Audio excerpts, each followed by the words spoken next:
Trevor, what are you doing? That's Muscovite! Whoa!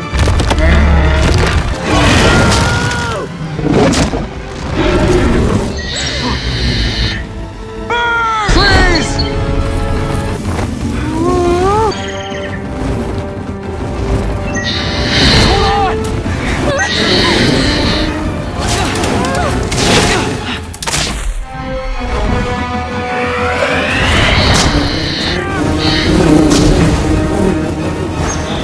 Not yet.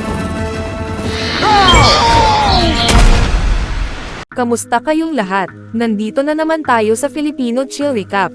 At ngayon, pag-uusapan natin ang buong Journey film series ang mapapanood nyo mga Tagalog recap sa video na ito mga ka-chill.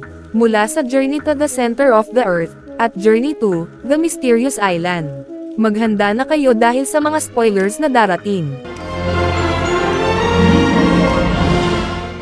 Max Anderson, isang manlalakbay, ay desperadong tumatakbo mula sa isang nakakatakot na dinosaur. Biglang bamuka ang isang malaking hukay sa harapan niya, kaya napilitan siyang tumalon. Nadulas siya at nahulog sa nag-aapoy na bangin. Pero panaginip lang pala iyon ni Trevor Anderson, isang propesor at mananaliksik. Sa totoong buhay, iba ang problema niya, ayaw ng pondohan ng unibersidad ang pag-aaral tungkol sa pagkawala ng kanyang kapatid na si Max. Pag-uwi ni Trevor sa bahay, biglang tumawag ang hipag niya at sinabing paparating siya kasama ang pamangkin niyang si Sean. Agad siyang natarante ng maalalang sobrang gulo ng bahay kaya nagmadali siyang magligpit bago dumating ang mag-ina. Plano ni Elizabeth, ang nanay ni Sean, na iwan muna ang bata kay Trevor ng 10 araw habang inaasikaso niya ang paglipat nila sa Canada. Hindi masaya si Sean sa idea na manatili sa tito niya, lalo na't ayaw niyang iwan ang video game niya. Bago umalis, iniabot ni Elizabeth ang isang kahon na pag-aari ni Max. Pagbukas ni Trevor, nakita niya ang iba't ibang alaala tulad ng baseball glove at yoyo. Sa pagmamadali, nadulas niya ang mga gamit at nasira pa ang isa sa kanyang trepeo. Sa loob ng kahon, natagpuan niya ang paboritong libro ng kapatid niya, ang Journey to the Center of the Earth, ni Jules Verne. Nang tingnan niya ito, nagulat siya sa mga sulat kamay tungkol sa magma temperatures, lalo na sa mga lugar na katulad ng pinagtatrabahuhan niya. Look out! Hey, Sean. Let's go check out my lab.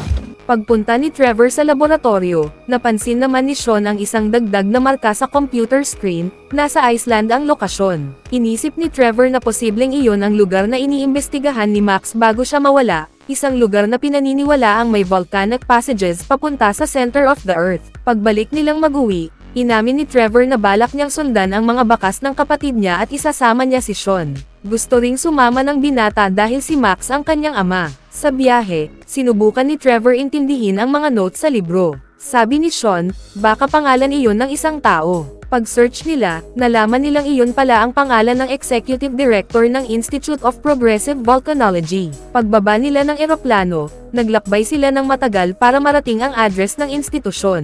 Pero pagdating nila sa malayong lugar, laking gulat nila na isang payak na kubo lang ang kanilang nadatnan, malayo sa inaakala nilang isang malaking institusyon. Nang kumatok sila sa pinto, sinalubong sila ng isang magandang dalaga na nagngangalang Hannah. Ipinahayag niya na siya ang anak ng namayapang direktor ng institute, kaya lalo lang nalito sina Trevor at Sean sa revelasyong ito. Inamin pa ni Hannah na Vernin ang kanyang ama, ibig sabihin, naniniwala ito sa mga teorya ni Jules Verne. Pareho rin pala si Max, ang kapatid ni Trevor. Binalaan sila ni Hannah na wala talagang ligtas na ruta papunta sa bulkan, pero handa siyang maging gabay nila kapalit ng malaking bayad dahil isa siyang bihasang mountain guide. Habang naglalakad sila paakyat, umamin si Sean sa tito niya na may paghanga siya kay Hannah, at laking gulat niya nang sabihin ni Trevor na interesado rin siya rito. Ayon kay Hannah, ang Snaefell's Mountain na inaakyat nila ay lubhang delikado. Sa libro ni Verne, sinasabing dito matatagpuan ang pasukan papunta sa center of the earth. Habang naglalakad, nadiskubre ni Trevor ang sensor na gamit nila sa research, pero biglang bumagsak ang isang malakas na bagyo kaya agad na naghanap ng masisilungan sina Sean at Hannah. Si Trevor naman ay nagpilit kunin ang device sa lupa. Sunod-sunod ang kidlat na tumatama sa paligid niya, pero sa determinasyon niya, nabawi niya ang kagamitan at mabilis na tumakbo papunta sa kuweba. Nang halos tamaan na siya ng kidlat, ibinato ni Trevor ang sensor sa likuran niya, at tinamaan iyon ng kidlat bago siya makatalon papasok sa kuweba. Sumabog ang device at gumuho ang pasukan ng kuweba. Nang makapasok sila, napagtanto nilang lubusan silang na-trap. May 200 sa loob, at isa raw doon ang posibleng daan pabalik sa ibabaw. Habang naglalakad, hindi napansin ni Trevor ang bangin sa harap niya at muntik na siyang mahulog. Mabilis na kumilos si Hannah at nailigtas siya sa gilid ng malalim na bangin.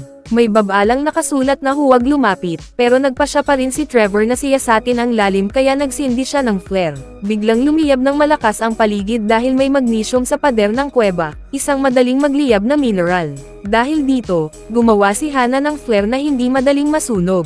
Sa pagtansya nila kung gaano katagal bago tumama sa ilalim, nakalkula nilang nasa 60 metro ang lalim. Nagpasya silang bumaba gamit ang tali. Kinabahan si Sean, pero si Trevor ang unang bumaba, kasunod niya na tinutulungan ni Hannah. Habang pababa, nabulag si Trevor sa kakaibang bato sa pader at nahulog ang atensyon niya. Dumulas ang hawak niya sa tali at lumuwag ito. Nakita ni Hannah ang panganib, kaya iminungkahi niyang putulin ang cable para hindi sabay-sabay mahulog ang tatlo. Halos hindi matanggap ni Trevor ang ideya, pero kumilos na si Hannah at pinutol ang tali. Nabulusok si Trevor pababa, pero alam ni Hannah na malapit na siya sa lupa bago niya ito pinakawalan. Pagdating nila sa ilalim, natuklasan nilang nasa isang luma at mapanganib na minahan sila, kung saan maraming manero ang namatay noong araw dahil sa isang trahedya. Habang papalalim sila, natagpuan nila ang generator ng minahan. Kahit binalaan sila ni Trevor na delikado ito, pinaandar ito ni Hannah kaya biglang nagliwanag ang paligid. Naisip ni Sean na baka ito ang daan palabas, pero sinabi ni Hannah na iisang manero lang ang nakalabas ng buhay noon. Hindi sila natinag. Sumakay sila sa mining cart, at pinaandar ito ni Hannah. Agad itong bumilis ng sobra dahil sa mga matatalim na kurba at matatarik na pagbaba. Kinailangan nilang umiwas sa mga debris na nakaharang sa riles. Nakaharap pa sila sa sirang bahagi ng track pero matagumpay nila itong nalampasan. Pagkatapos, naghiwalay ang riles at napunta ang bawat cart sa magkakaibang direksyon. Habang nagmamaneho si Hannah, napansin niyang biglang nagtatapos ang riles, isang napakapeligrosong sitwasyon. Mabilis siyang tumalon papunta sa cart ni Trevor. Hindi nila alam na ang riles ng cart ni Trevor ay patay din ang dulo. Sa isang mabilis at matalinong improvisation, tinali ni Hannah ang lubid sa kanila at sa riles. Dahil dito, nanatili silang nakakapit sa taas habang bumangga ang cart sa pader ng bato at sumabog. Samantala, tahimik na nagpakita si Sean sa isa sa mga sasakyan sa minahan. Sinaliksik niya ang isang daanan na humantong sa isang lugar na pan ng mamahaling bato tulad ng rubies at diamonds. Karaniwang nabubuo ang ganitong mga kristal sa mga volcanic tube na umaabot hanggang sa ibabaw. Habang abalang-abala ang binata sa pangungulekta ng maraming bato, isang mahinang pagyanig ang pumukaw sa atensyon ng grupo. Sinuri ni Hannah ang lupa at natuklasan niyang gawa ito sa muscovite, isang uri ng batong napakadaling gumuho. Dahil dito, naging sobrang maingat at mabagal ang paglakad nila papunta sa labasan. Ngunit nahulog mula sa bag ni Sean ang isang diamond, at nang tumama ito sa bato ay nag-iwan ito ng maliit na butas. Unay walang nangyari kaya nakahinga sila ng maluwag, pero biglang bumigay ang buong lupa at nagsimulang gumuho ang paligid. Habang nahuhulog sila, ibinahagi ni Trevor ang isa sa mga teorya sa libro ni Vern, ang ganitong klaseng volcanic tunnel ay maaaring nagpapabagal ng pagbagsak ng mga bagay. Ilang sandali pa, bumagsak sila sa isang parang talon na nagsilbing slide, kaya bumagal ang kanilang bagsak at dinala sila sa isang kuweba sa pamamagitan ng ilalim ng tubig. Pag-ahon ni Trevor at Sean, napansin nilang wala pa si Hannah. Agad siyang hinanap ni Trevor at natuklasang hindi ito makaahon dahil sa bigat ng dala niyang bag. Tinulungan niya ito hanggang sa makalabas sa tubig. Pagkatapos nilang makatakas, nagpahinga muna sila. Napansin nila ang mga kumikislap na liwanag sa kisame ng kuweba, na parang mga bituin. Laking gulat nila nang gumalaw ang mga ito, mga ibong bioluminescent na matagal nang extinct ng libo-libong taon. Lumapit ang isa sa mga ibon kay Sean, at sumunod ang buong grupo sa kawan papasok sa isang lagusan. Doon nila nadiskubre ang isang napakalawak at nakatagong mundo na may mga lawa, bundok, at kakaibang tanawin. Hindi makapaniwala si Trevor, tama ang mga teorya ni Max. Max was right! He was right! Hannah, your dad was right too. Sa langit, nakita nila ang isang higanteng fireball na parang araw. Ayon kay Trevor, nakasaad din ito ng detalyado sa libro, isang mundong nasa loob ng isa pang mundo. Habang nag-e-explore, naisalayan nila ang mga napakagandang talon, mga kakaibang halaman, at napakalalaking fossilized mushrooms. Habang naglalakad, patuloy na kinukumpara ni Trevor ang kanilang mga nakikita sa mga nakasulat sa libro, at halos magkapareho ang lahat. Napansin nila ang tila isang treehouse at nagpasya si Trevor na pumasok habang nag-iikot si Hannah sa ibaba. Sa loob ng treehouse, napansin ni Trevor na ang lahat ng gamit ay parang mula pa noong nakaraang siglo, posibleng pag-aari ng orihinal na karakter sa libro. Samantala, nakakita naman si Hannah ng exploration equipment at isang bote na may pangalan ng nawawalang explorer. Natagpuan din niya ang isang lampara malapit sa bangin. Habang sinusuri ang mga libro at gamit, napagtanto ni na Trevor at Sean na ang lugar na ito ay pinagtigilian ni Max. Sa mga tala ni Max, nabanggit niyang malapit lang ang isang underground ocean. Ipinaliwanag ni Hannah ang nahanap niyang lokasyon ng nawawalang explorer at nagsama-sama silang tatlo upang bigyan ng maayos na libing ang ama ni Sean, na hindi niya kailanman nakilala. Sa gitna ng impromptu na seremonya, napaiyak sila sa mga mensaheng iniwan ni Max sa kanyang diary, lahat nakalaan para sa anak niya. Isinulat din ni Max na napapaligiran ng magma ang lugar at nagiging parang napakalaking pagan ito kapag may malakas na seismic activity. Ipinahayag ni Sean na gusto niyang malaman kung ano ang nangyari sa kanyang ama. Ipinaliwanag nila na umiinit ng todo ang lugar, umaabot sa halos 194 degrees, samantalang ang tao ay kaya lang mabuhay hanggang 134 degrees. Kaya kailangan nilang sundin ang plano ni Max, tawirin ang dagat hanggang marating nila ang isang ilog na may thermal spring na magdadala sa kanila pabalik sa ibabaw, at kailangan nila itong gawin bago sumobra ang init at matuyo ang tubig. Gamit ang mga instruksyon sa notebook ni Max, sinimulan nilang buuin ang caravel para sa kanilang paglalakbay. Habang patuloy na tumataas ang temperatura, umabot na sa 105 degrees, natapos na nila ang sasakyan. Ibinigay ni Trevor kay Sean ang compass na pagmamay-ari ni Max, pero kailangan daw niyang gamitin iyon ng maingat dahil baligtad ang polarity sa gitna ng mundo. Itaas nila ang layag upang makakuha ng momentum. Halos maiwan pa si Trevor pero nakatalon siya sa bangka sa huling segundo. Habang naglalayag, lumitaw ang isa sa mga bioluminescent birds at tila may ibinababala kay Sean. Di nagtagal, naisalayan nila ang paparating na bagyo. Sinabi ni Hannah na ibaba na ang layag, ngunit kulang na sila sa oras, umabot na sa 109 degrees ang init. Napansin ni Sean ang mga naglalakihang isda sa tubig. Bigla na lang may tumalon na isa at umatake kay Sean, saka kay Hannah, na mabilis itong naiwasan. Isa pang nilalang na may malalaking pangil ang sumugod kay Trevor. Hinawakan niya ito ng mahigpit at sinipa pabalik sa dagat. Ilang sandali pa, daan-daang higanteng piranhas ang lumitaw at sumugod sa kanila. Ginamit nila ang mga makeshift na baseball bat para ipagtanggol ang kanilang sarili. Habang naglalaban, nakatanggap si Sean ng tawag mula sa kanyang ina na nagtatanong kung nasaan siya. Biglang may isang isdang tumilapon sa tuktok ng bangka at muntik ng kagatin si Hannah, pero nasalo agad ito ni Trevor. Nakapagpaalam pa si Sean kay Elizabeth bago tuluyang kainin ng isa pang halimaw ang kanyang telepono. Ilang saglit lang, sinenyasan ni Trevor si Sean na may isa pang halimaw na papalapit sa kanya. Handa na si Sean, pero sa pagkakataong ito, ang halimaw na lumundag mula sa tubig ay napakalaki at kayang lumunin ang mga pirana ng walang hirap. Napagtanto nila na ang dambuhalang nilalang ay interesado lang sa mga isda, kaya mas lalo pang naging delikado ang paglalayag dahil sa daan-daang hayop na naglapana sa tubig. Para maiwasan ang sagupaan, nagpasya ang grupo na baguhin ang kanilang ruta.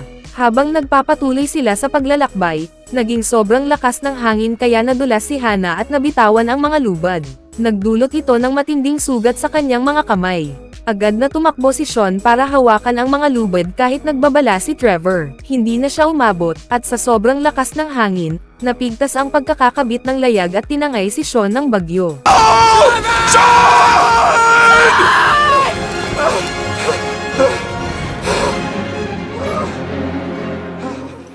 Pagkagising niya, may nakahandusay na nakakatakot na pirana sa tabi niya. Napagtanto niyang nag-iisa siya sa isang malayong dalampasigan. Sa isang siwang ng bato, nakita niya ang kaibigan niyang ibon na gumabay sa kanya papunta sa maiinom na tubig. Samantala, naglalakad sina Trevor at Hannah sa tuyong lupa habang tinatawag si Sean. Naniniwala silang kaya ng binata na hanapin ang ilog ng mag-isa. Nakakita si Sean ng tubig at nagpasalamat sa ibon bago ito muling sundan sa kakaibang mundong iyon. Habang nagpapahinga, sinalakay ni Trevor ang isang halamang kumakain ng tao na may matutulis na ngipin, muntik na nitong kagatin si Hannah. Tinamaan ito ni Trevor at nawalan ng malay ang halaman. Pero paglingon niya, nawala si Hannah. Natuklasan niyang nabitag ito ng mga baging na kontrolado ng mga halimaw na halaman. Nang subukan niyang atakihin, naipit ang sibat niya at nadikit pa sa kamay niya ang nakakadiring uhog mula sa bibig ng halimaw. Kailangan niyang sabay-sabay na labanan ang mga ito habang unti-unting nasasakal si Hannah. Sa galing ni Trevor, nabunot niya ang halaman mismo mula sa ugat, kaya nakawala si Hannah. Ngunit bago pa sila makaalis, may isa pang halimaw na tumayo sa likod ni Trevor. Mabilis niya itong pinatumba. Samantala, papalapit si Sean sa isang liwanag sa dulo ng kuweba. Nadapa siya, at nang tumayo, napansin niyang lumulutang ang kanyang pocket knife, senyales ng malakas na magnetic field. Tumakbo siya sa mga batong nasa harapan niya at nagulat nang gumalaw ang isa sa mga ito, na nagpakita ng isang napakalalim na bangin. Natuklasan niyang magnetic ang mga bato at kaya nilang lumutang. Sinundan niya ang trail ng mga lumulutang na bato, tumatalon mula isa patungo sa susunod habang nagbabalanse. Ngunit bigla siyang nadulas at bumagsak sa isang bato. Sinubukan niyang paglapitin ang mga bato, pero dahil sa maling hakbang, lalo lang silang nagkahiwa-hiwalay. Napalayo siya sa susunod na pwede sanang tantungan. Sa napakadelikadong sitwasyon, nag-ipon siya ng lakas ng loob at gumawa ng isang matapang na lundag. Ngunit masyado itong malakas kaya umikot ang bato, halos mahulog siya sa bangin. Kumapit siya ng buong lakas habang umiikot ang bato, at nadagdagan pa ang kaba ng mahulog ang isa sa kanyang gamit mula sa bulsa. Nakabalik siya sa ibabaw ng bato ngunit muli itong gumalaw ng mapanganib.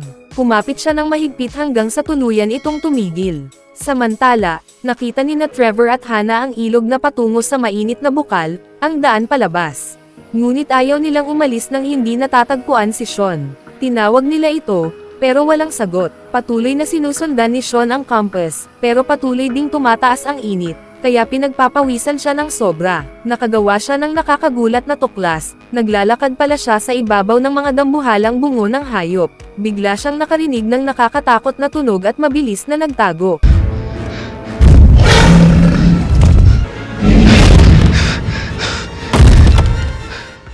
Nagdesisyon si Trevor na maghiwalay sila ni Hannah, itutuloy raw ni Hannah ang daan, at siya naman ay babalik para hanapin ang pamangkin.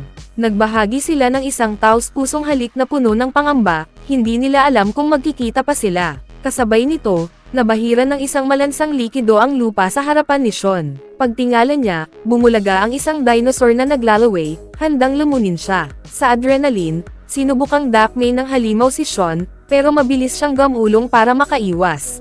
Tumakbo siya ng buong lakas habang walang tigil siyang hinahabol ng halimaw. Sa pagtakbo niya, winasak ng dinosaur ang lahat ng madadaanan nito at palapit ito ng palapit. Sa wakas, nakahanap si Sean ng isang kuweba at pumasok. Pero sinira rin ng halimaw ang pader ng kuweba gamit ang matutulis nitong ngipin. Narinig ni Trevor ang nakakapanlumo at desperadong sigaw ng pamangkin, at naunawaan niyang nanggagaling iyon sa kabilang panig ng pader.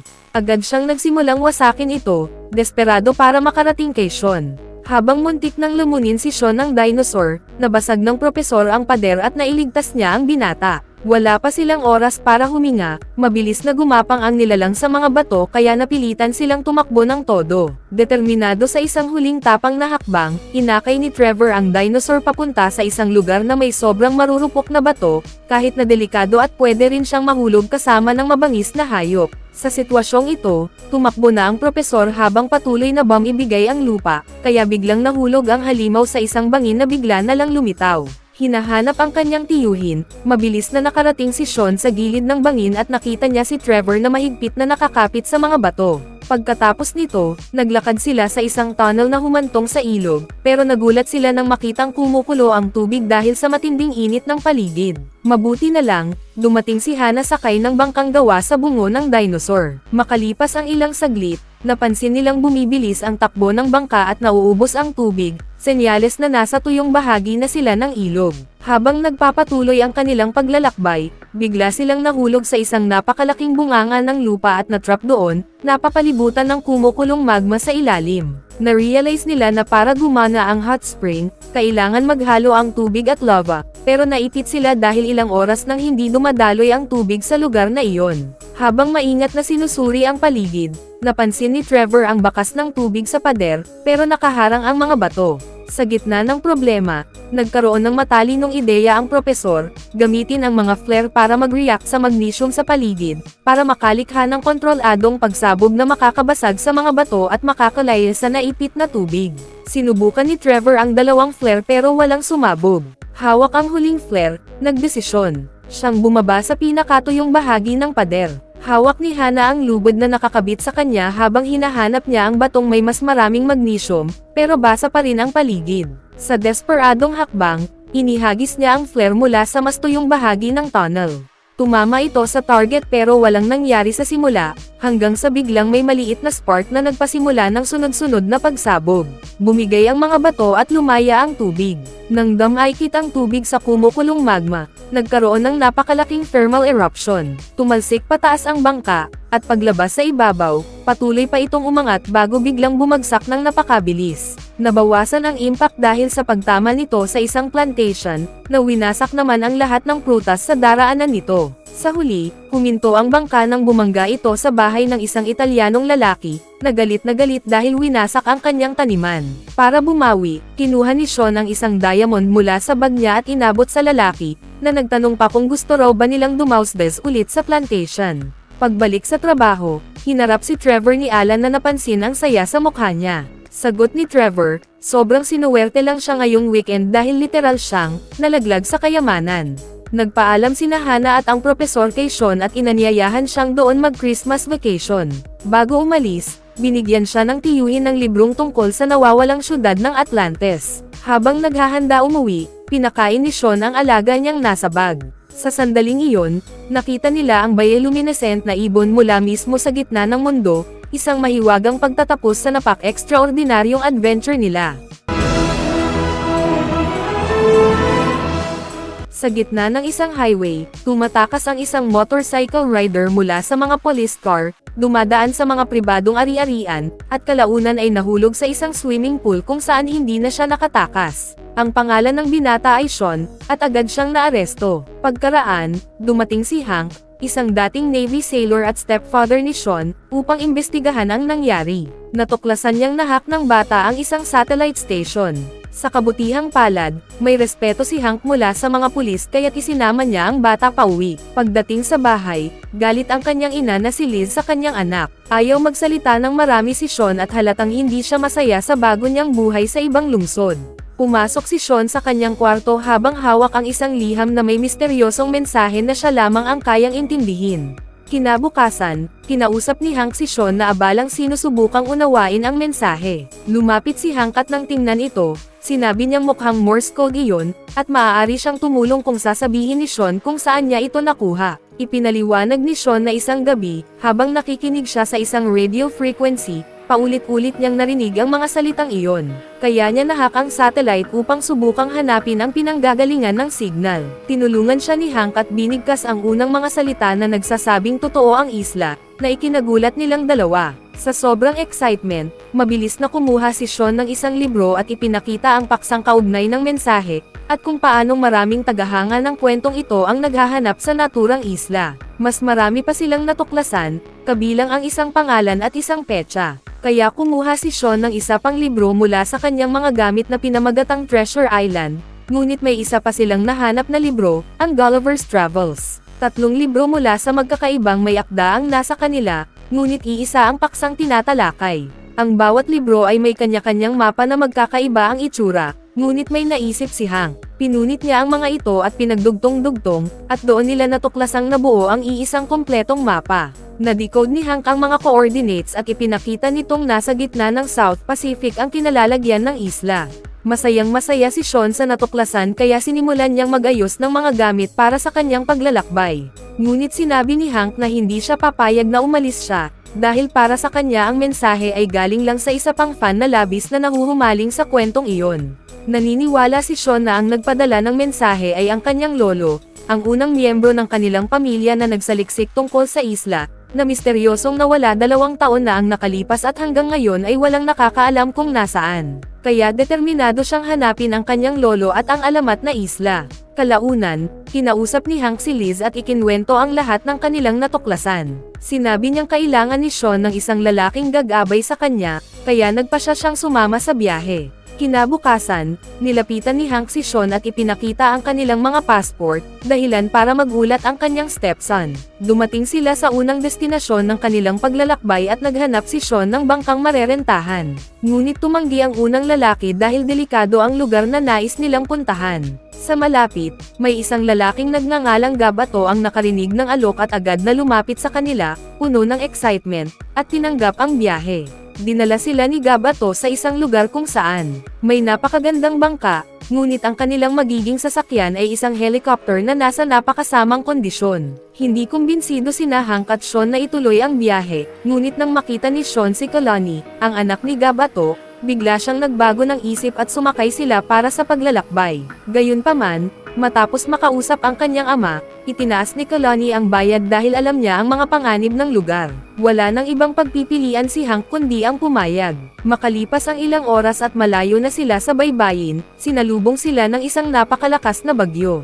Gusto ni Kalani na umiwas sa bagyo, ngunit iginiit ni Sean na ang isla ay nasa loob ng mapanganib na bahagi nito, kaya nagpasya si Hank na magpatuloy. Habang tinatawid nila ang gilid ng bagyo, hinarap nila ang malalaking hurricane na nagsimulang humigop sa kanila paloob.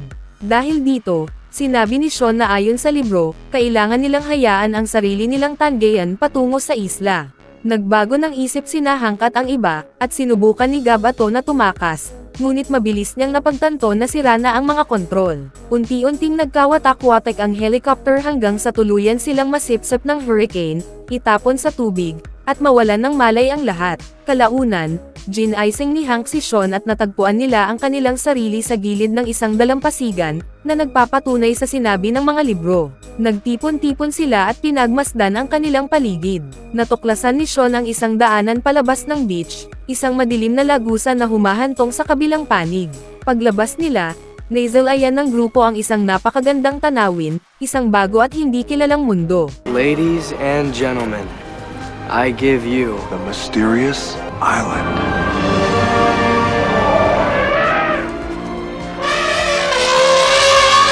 This is the Giants? May mga bundok, talon, at isang bulkan sa gitna ng malawak na isla. Napansin nila na sa lugar na ito, ang maliliit na hayop ay nagiging malalaki, at ang malalaki naman ay nagiging maliit. May namataan si Sean na usok sa malayo kaya nagpasya silang puntahan iyon, iniisip na maaaring naroon ang kanyang lolo. Habang naglalakad sila, napadaan sila sa ilang bato, ngunit aksidenteng nabasag ni Hank ang isa ng matapakan niya ito, at doon nila napagtantong mga itlog pala ang mga iyon at hindi bato. Nabahala sila nang maisip nilang malapit lang ang may-ari ng mga itlog, at maya-maya'y nakita nila ang isang dambuhalang butiki sa unahan. Okay, we just need to move quickly, but carefully. Lizards have incredible hearing and an acute sense of smell.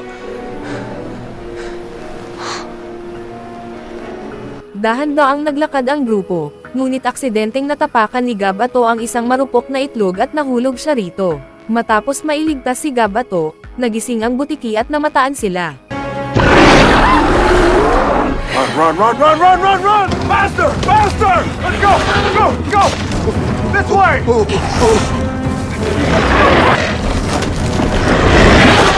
Agad na tumakbo ang grupo papasok ng kagubatan upang makatakas sa galit ng nilalang. Nang makita ni Sean na nasa panganib si Kalani, inakit niya ang atensyon ng butiki at siya ang hinabol nito. Sa mabilis niyang galaw, muntik na siyang makain ng butiki ngunit nakatakas siya at nakasama muli sa iba. Gayunpaman, hindi sila nakalayo dahil napakahusay ng pangamoy ng nilalang at mabilis silang napaligiran. She's cold-blooded and attracted to heat!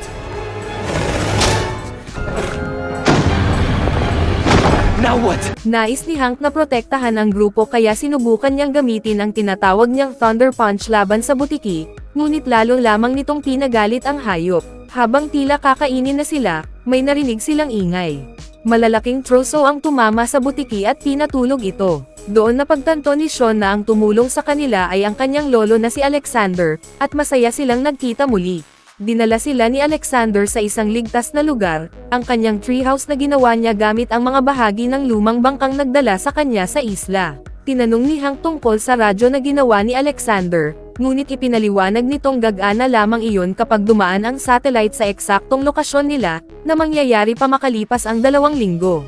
Nabahala ang lahat, samantala, sobrang excited si Sean sa misteryosong lugar, at sinabi ni Alexander na maghintay sila hanggang madaling araw, upang maipakita niya ang mas marami pang bahagi ng isla. Kinabukasan, sinundan ng grupo ang 100 at sinubukan ni Sean na landiin si Kehlani, ngunit wala itong interes sa kanya at pabirong niloko pa siya. Nang makita ito, lumapit si Hank kay Sean at binigyan siya ng payo kung paano lumapit sa isang babae.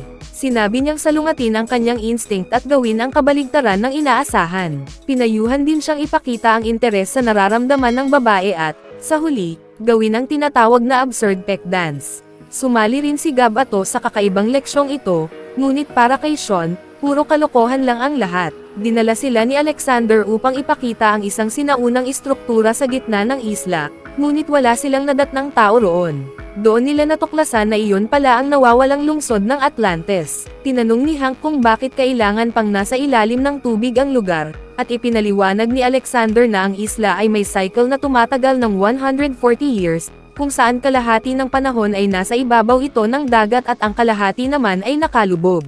Habang nag-uusap sina Alexander at Sean, sinuri naman ni Hank ang isang maliit na lawa ng tubig at napansin niyang maalat ito, palatandaan na nagsisimula ng lumubog ang isla. Naniniwala si Alexander na mangyayari ito pagkalipas ng 14 years ayon sa kanyang kalkulasyon. Ngunit ipinaliwanag ni Hank na nagkakamali siya dahil sa liquefaction ng lupa sa lugar, at hindi na mananatiling matagal sa ibabaw ng dagat ang isla. Mayroon na lamang silang 3 days bago tuluyang lumubog ang lahat. Naalala ni Sean mula sa mga libro na may nakatagong submarine sa isla na maaaring magligtas sa kanila. Ang tanging clue na mayroon sila ay ang paghahanap sa diary ni Captain Nemo, dahil ayon sa mga kwento, nakarating ito sa isla noong 1870. Gayunpaman, napakakitid ng daanan papunta sa kuwebo kung saan inilagay ang diary, kaya nagboluntaryo si Kehlani na siyang kumuha nito. Pumasok siya sa loob at nakita ang isang trono kung saan nakaupo ang mga buto ni Captain Nemo. Natagpuan ni Kehlani ang diary at agad itong kinuha, ngunit biglang nagsimulang umuga ang isla at gumuho ang kuweba. Mabilis siyang nakatakas bago tuluyang gumuho ang lahat sa kanyang paligid. Kalaunan, sinuri nila ang diary at natuklasan ang locus yung hinahanap nila. Gayunpaman, binalaan sila ni Alexander na ang susunod na paglalakbay ay maglalantad sa kanila sa mga mapanganib at nakakatakot na bagay. Naglakbay ang grupo patungo sa kabilang panig ng isla, dumaraan sa mga lugar na parehong maganda at nakakatindig balahibo. Habang tumatawid sila sa isang sapa, napansin nilang pumuputok ang bulkan, dahilan upang manginig ang buong isla, kaya kailangan nilang magmadali. May napansin si Kehlani na may nahuhulog mula sa langit, na akala niya ay abo ng bulkan, ngunit ibinunyag ni Alexander na iyon ay purong ginto. Natuwa si Sean at gustong puntahan iyon at mag-ipon, ngunit ayaw pumayag ni Hank. Nadismaya si Gabato dahil ang pagkakaroon ng napakaraming ginto ay tila isang napakagandang oportunidad. Makalipas ang ilang sandali, habang pinag-aaralan nila ang mapa, napagtanto ni Hank na mas mababa ang kinalalagyan nila kaysa sa dapat nilang naruroon. Inutusan sila ni Alexander na maghintay at bumalik siya na may dalang isang dambuhalang bubuyog, at sinabing gawin din nila ang gagawin niya. Natakot si Gabato at nakiusap kay Hank na isakay na lang siya dahil ayaw niyang sumakay sa mga bubuyog. Wala na silang ibang pagpipilian kaya ipinagpatuloy ng grupo ang kanilang paglalakbay sakay ng mga bubuyog.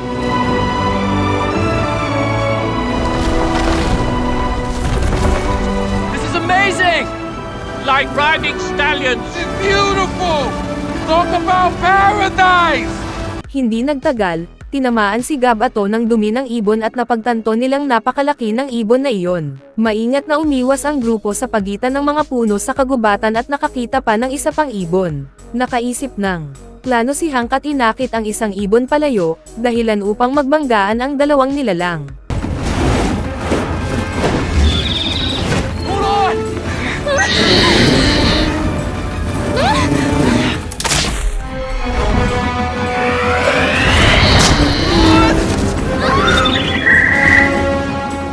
Muntik na silang makaligtas, ngunit halos makain sina Sean at Kehlani ng isa pang ibon. Nahulog si Kehlani mula sa bubuyog, ngunit mabilis na lumipad si Sean at nasadyap siya bago pa siya tumama sa lupa. Iniwan niya si Kalani sa iba at inakit ang ibon patungo sa isang sapot ng gagamba, na naging epektibo, ngunit bumangga siya sa isang sanga at nahulog mula sa bubuyog.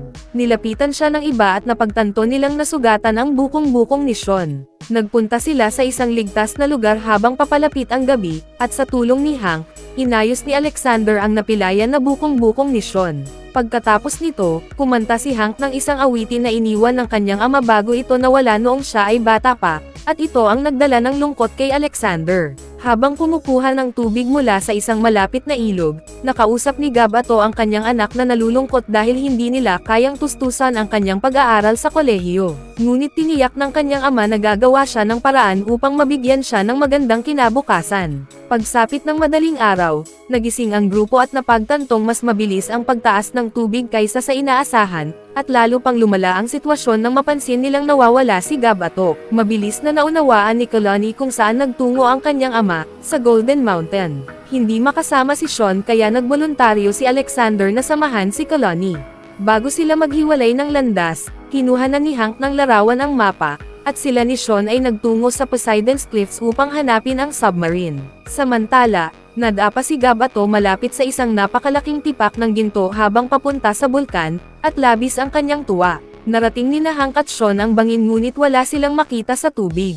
Tumingin-tingin si Hank at natagpuan ang isang hagdan pababa ng bangin. Sa kasamaang palad, tumaas na ang antas ng dagat at ang kanilang hinahanap ay lubog na sa tubig.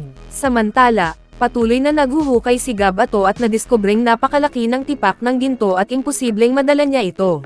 Dumating ang kanyang anak at hiniling sa kanyang tumigil, sinasabing hindi nila kailangan ang ginto dahil mayroon sila ang isa't isa, at iyon ang pinakamahalagang kayamanan. Isinuko ni Gabato ang ginto at bumalik kasama ang kanyang anak upang makipagkita kina Sean at Hank. Matapos maghanda, sabay-sabay silang tumalon sa tubig. Ilang sandali pa, natagpuan nila ang kanilang kaligtasan, ang submarine.